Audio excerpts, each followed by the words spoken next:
안녕하세요. 예, 고생들 많으시죠?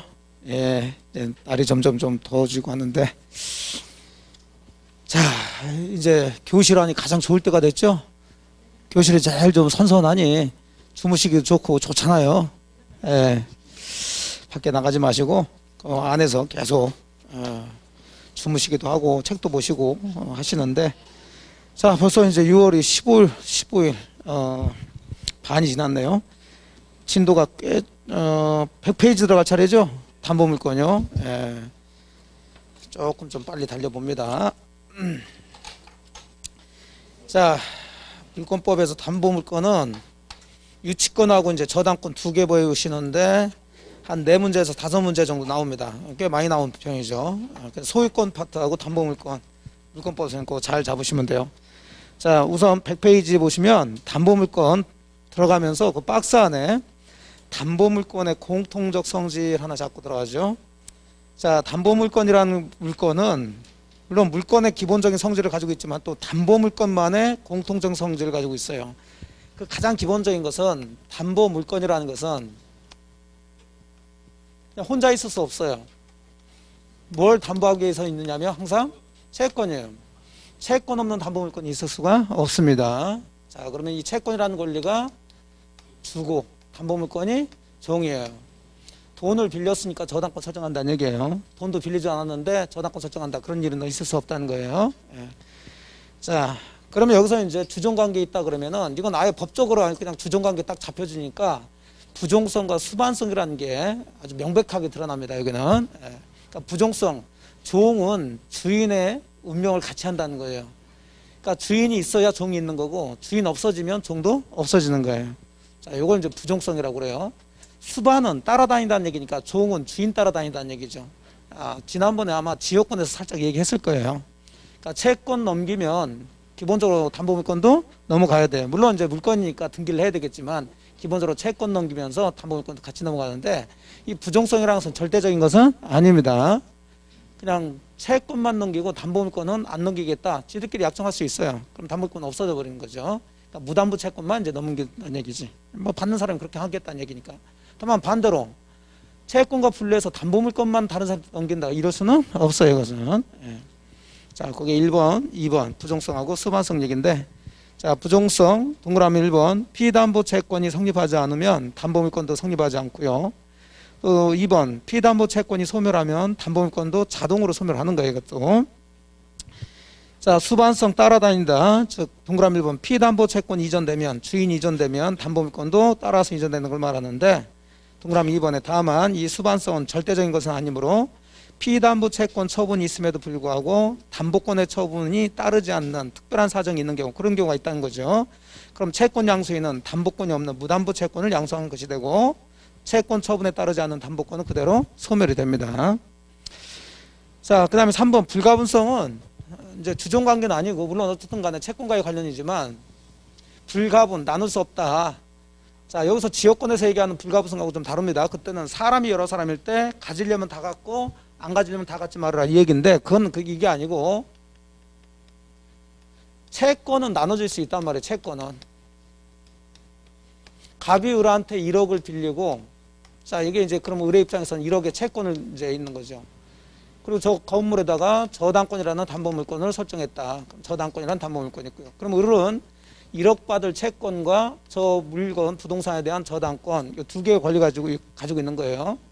자, 이건 뭐 주종관계가 아니고, 그러면 이 사람이 채권을 다 갚았으면, 즉 채권이 없어져 버리면 저당권도 자동으로 없어지는 거예요. 이건 이제 부종성 얘기인데, 이 사람이 1억 중에서 예를 들어서 한 6천만 원만 갚았다. 자, 이렇게 채권은 나눠줄 수가 있죠. 그럼 남아있는 채권은 이제 얼마나 남아있는 거예요? 4천 남아있는 거죠. 자, 그렇다고 이 저당권도 이 부동산 중에서 10분의 4에 해당되는 부분만 미치느냐 그 얘기죠. 그게 아니라는 거예요. 예. 채권은 줄어들었다 하더라도 저당권은 계속 이 부동산 전부에 미치는 거죠. 1,000만 원 남았다? 역시 전부에 미치는 거예요. 제로가 됐을 때 없어지는 거죠. 이렇게 채권은 나눠질 수 있지만은 저당권은 거기에 맞춰가지고 부동산 줄어들지는 않는다는 거예요. 불가분. 제로가 될 때까지 그 부동산 전부에 미친다. 자, 그래서 피담보 채권 전부 변제가 있을 때까지 목적물 전부에 대해서 담보물권 효력이 미치는 것을 불가분성이라고 그래요. 가장 기본적인 세 가지 기본 잡고, 자 이제 담보물권에 첫 번째 나오는 권리 유치권이라는 거 잡아보죠. 유치권.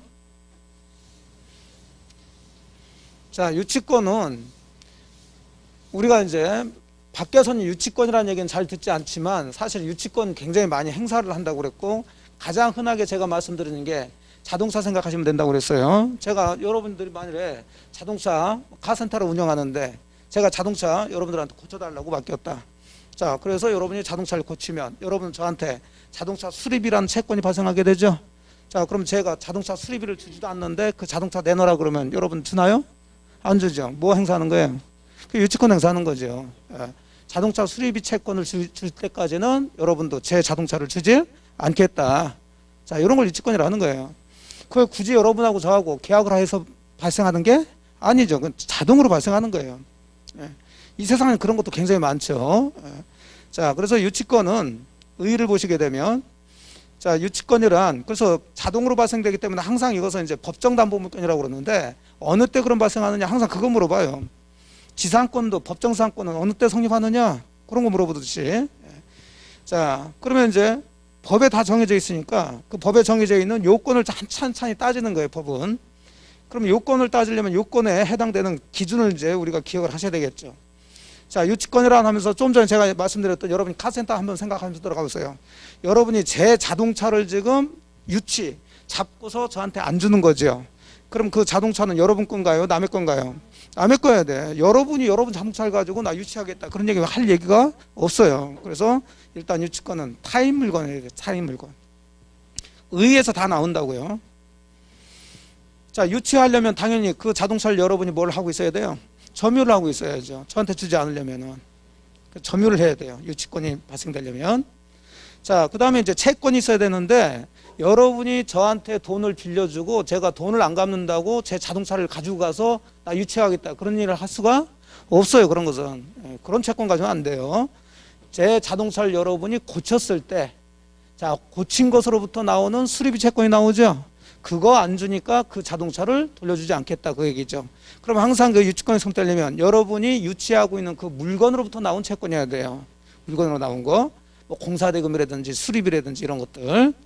자 그래서 채권은 그 물건에 관해서 생긴 채권이어야 되고, 자 채권이 뭐에 있어야 되냐면 당연히 변제에 있어야 되죠. 제가 줄 때가 됐는데도 안 주니까 당연히 그럼 공평을 위한 거니까 여러분도 줄 필요가 없다는 거예요. 자 이런 것들은 이제 유치권을 발생하기 위한 법에 정해진 거죠. 그럼 네 가지 기억을 하셔야 되겠죠. 일단 유치권의 목적물은 무슨 물건? 타인 물건, 남의 물건을 유치해야 돼요. 그 다음에 유치하려면 뭘 하고 있어야 돼요? 점유하고 있어야 되고, 채권은 그 물건으로부터 나온 채권이어야 돼요. 그 다음에 그 채권이 변제기에 도래가 되어 있어야 돼요. 자 그런데도 채권 안 준다, 채무를 갚지 않는다, 그러면 그 물건을 유치할 수 있는 권리가 자동으로 생긴다는 거죠. 자 그럼 법적 성질 쭉 들어가시게 되면, 좀 전에 얘기했어요. 유치권은 여러분들이 저하고 계약을 해서 발생하는 게 아니라 법에 의해서 법에서 정해진 요건만 갖춰지면 자동으로 발생돼요. 이걸 법정 그러죠. 법정. 자 그러니까 당연히 이거 등기할 필요도 없고 등기 대상도 아닙니다. 동그라미 기억번의 두 번째 줄. 자 하지만 니은번 유치권도 어쨌든 담보물권이니까 뭐 위에서 보셨던 부종성, 수반성, 불가분성 다 갖게 되죠. 자 이것은 뭐 한번 나온 적이 있는데 크게 문제될 건 아니니까. 자 오히려 101페이지 맨 꼭대기 유치권에 인정되지 않는 효력을 좀 봅니다. 자 담보물권이라면 가장 확실한 효력이 우선변제권이어야 돼요. 우선변제권이 있어야 돼요. 남보다 먼저 채권 받아가는 게 그 담보물권을 성립시키는 가장 대표적인 건데, 이 유치권은 우선변제권이라는 게 없어요. 이게 그러니까 유치권은 뭐 안 준다고 해서 경매 쳐서 그 경매 대가로부터 다른 사람보다 먼저 배당받고 그런 거 없습니다.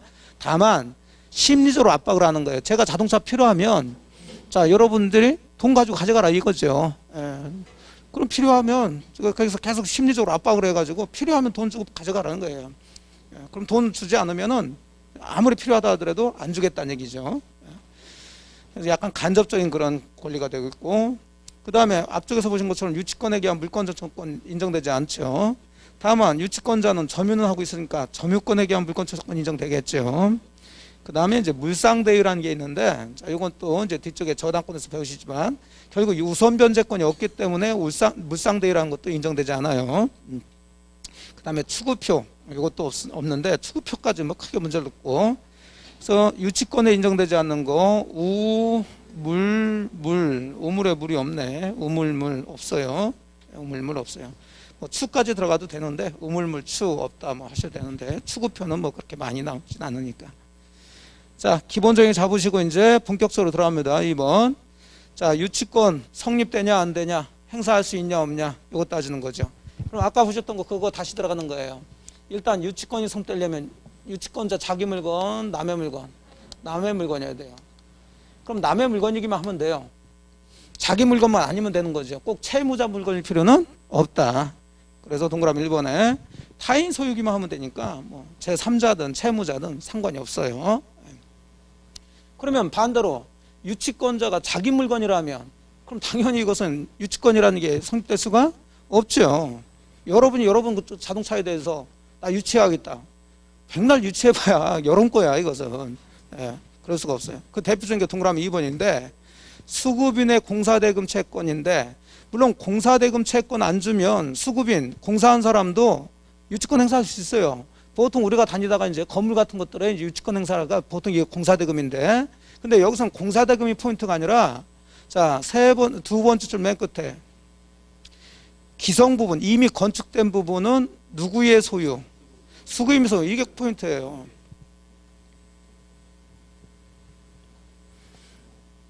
자, 수급인 소유란 얘기가 나오니까 수급인이 자기 소유의 이미 건축된 부분을 얘기하는 거죠.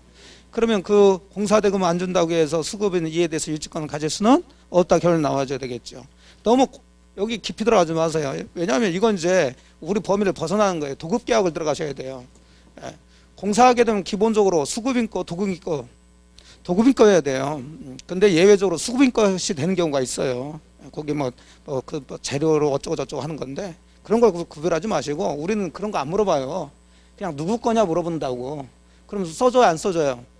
써주지. 안에 누구 소유, 수급인 소유 또는 수급인이 원시 취득한 이렇게 써줄 거 아니에요.